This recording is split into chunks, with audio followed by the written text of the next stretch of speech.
मंगलवार व्रत कथा। एक समय की बात है, एक ब्राह्मण दंपत्ति की कोई संतान नहीं थी, जिस कारण वह बेहद दुखी थे। एक समय ब्राह्मण वन में हनुमान जी की पूजा के लिए गया। वहां उसने पूजा के साथ महावीर जी से एक पुत्र की कामना की। घर पर उसकी स्त्री भी पुत्र की प्राप्ति के लिए मंगलवार का व्रत करती थी। वह मंगलवार के दिन व्रत के अंत में हनुमान जी को भोग लगाकर ही भोजन करती थी।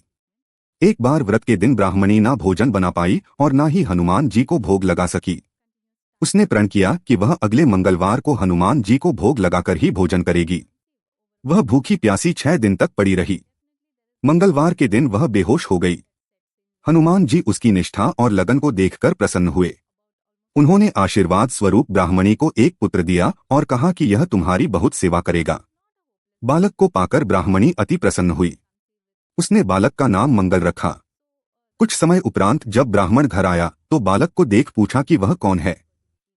पत्नी बोली कि मंगलवार व्रत से प्रसन्न होकर हनुमान जी ने उसे यह बालक दिया है। ब्राह्मण को अपनी पत्नी की बात पर विश्वास नहीं हुआ।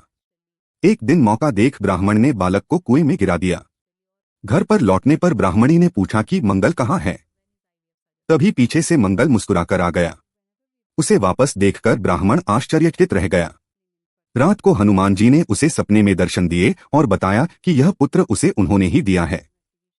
ब्राह्मण सत्य जानकर बहुत खुश हुआ। इसके बाद ब्राह्मण दंपत्ति प्रत्येक मंगलवार को व्रत रखने लगे।